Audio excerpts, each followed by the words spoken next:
So today we're going to look at a couple different rear leg kicks. So far in our class, we've mostly focused on the lead leg kicking, nice, quick, Junfan, Gung Fu style kicking with the round kick or the straight kick or the side kick. Off of the rear leg, we kind of draw from two different influences. So one of them is Muay Thai, and the other one is Savate. Savate is a French style of kickboxing. Muay Thai, as the name implies, is Thai boxing. And so they have very, very different approaches to kicking, and we like to implement or incorporate both of them. So the first one, the Thai round kick. And this is like the JKD version of the Thai round kick. So I'm sure if you go study like proper Muay Thai, they might tell you a little bit different. This is the sort of filtered out, this is what we've got version. If you're interested in more kicking, I highly recommend going and training directly with Muay Thai people, going and training directly with Savate people, and try and get that experience for yourself. Because again, JKD is all about research your own experience, try and get as many different perspectives as possible, absorb what's useful, reject what's not, and add to it what is inherently your own. So this is part of our research phase. So the rear leg kicking, these are going to be heavier, kind of like the jab and the cross, have a lighter hand and a heavier hand. Same thing with the kicks. These are going to be our heavier kicks, maybe a little bit slower, but when you use them, they are quite strong. So for the rear Thai round kick, I'm going to basically swing my whole leg like a baseball bat. To do that, I need to load the hips so that I have some room to move and so that I have some musculature to pull that through. So the first thing I'm going to do is I'm going to take my lead leg and I'm going to step it out and turn the toes open. If I leave this where it is and try and just swing this across, I'm going to put a lot of torque in the leg, I'm going to put a lot of twist across my knee. That's really bad for it. So I want to open the hips. Again, almost like I'm bending a bow and then letting one side of it go, or bending a branch and letting one side of it go so that it can snap around. Off of this lead leg, when I step, it is opening those hips, it's putting some tension across the hip girdle. So if I were just to pick up this back leg, it naturally falls into position to relieve that tension. We're going to use that force as the main generator of the kick. So I open, the back leg is going to swing up and across, toes pointed, leg basically straight the whole time. Again, this is almost like I'm swinging a baseball bat through my target. Open, swing. Because there's so much momentum, if you don't hit anything, a lot of the time you'll see this done with a full like 360 recovery. So rather than trying to pull it back to here, I'm just going to swing through all the way. My head whips back around to see my target. My hands stay up throughout. And occasionally you'll see this lead leg pop up. That's because often you'll do this with a leg shield. So I kick, and if they were trying to kick at the same time or like slightly after mine, I want this shield up so I can receive that on my shin instead of in the ribs or on the thigh. So I step to open, cut through, and as I come around, that shin can come high or not. I just bring the torso around, hands up, head around.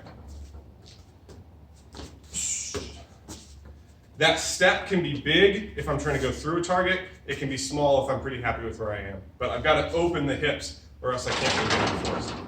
If I'm hitting into the bag, again, where my base foot is, that's where sort of the majority of the impact is. So if I step through the target, I'm dragging that hit through the target more, and I get more force into it. So if I stay here,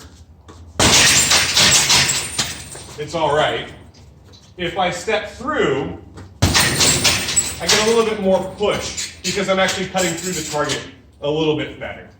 So without a target, I kick all the way through, open kick all the way through. With the target, I bounce off when I come back. So if you've got something to hit, even if it's a door frame, just go super light. You can think about that hit and bounce off. If you don't, think about spinning through. So that's the Thai round kick. In Savate, there's a very, very different approach. Savate, rather than staying where you are and trading blows and seeing basically who can hit hardest, Savate tends to use a lot of really precise footwork to try and manage distance very well. And rather than just smash and see how hard you can hit, they tend to have this idea of being what they call surgeons with their feet. Savate, the name comes from old shoe in French, because they actually wear shoes while they're kickboxing, and the toes are reinforced. So rather than just smash with the whole leg, they tend to stab with the reinforced toe of the shoe. Looking for specific targets, looking for basically like weak spots in the armor, or places where you can cause the muscle to cramp or hit a kidney or something like that, where it will hurt worse than just sledgehammer coming through. Totally different philosophies. And the way that we kick in Savate is also then pretty different. So the back leg is going to come up, and from here I turn it over and I'm stabbing with the toes. So knee comes up, and then I turn the base foot, turn the kicking leg, and I stab with what would be the toe of my shoe. If you don't have shoes on, think about pulling the toes back on your foot so that you can smash with the ball of the foot. So I'm not coming in trying to just bash with my toes here. I keep the toes back, hit with the ball of the foot, and that way I don't just jam my toes.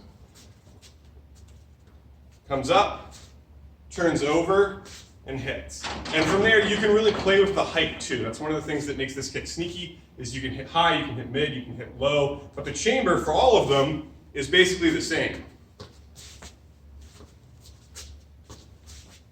So until it starts to flick out, you don't really know what you should be covering or what you should be getting out of the way of. So a little bit sneakier rather than just kind of blunt force. And then a lot of footwork goes into making that super effective as well. If you're hitting on a bag, again, really be careful of your toes.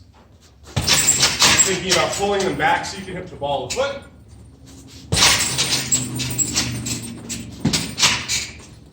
Rather than jamming your toes onto the bag. So Thai round kick, Savate round kick off of the rear leg. You can do these off the front leg as well. If I'm doing the Thai, I can step through and kick, or I can do a switch kick where the lead leg slides back, the back foot skips forward, and then I fire off of that lead leg. And again, if I don't have a target, I cut through. If I do have a target, bounce right off. The switch kick is useful when I'm already in range, right? With our Jeet Kune kicking, we were talking about being out of range, shuffling in to make contact. Well, if I'm already in, I don't need to make that distance up, so I'm close, I switch and I immediately hit. Front leg slides back leg skips forward, the heel is already turned out, opening my hips to hit. So if I pause it, here, I've got that hip opening, just like off of the rear leg when I opened and had that hip opening. Here, smash. The other option again is I step. If I don't want to do that switch kick, I step off the back leg, across, opening the hips, hit. With the Savate round, same idea. I can come up and kick. I could shuffle in and then do the same idea. So you can play with it. It's a little bit easier, I think, to do right or left, lead or rear with the Savate round. It's called the fouet, which means whip. Or with the switch kick, with the step through for the Thai round. So give it a shot.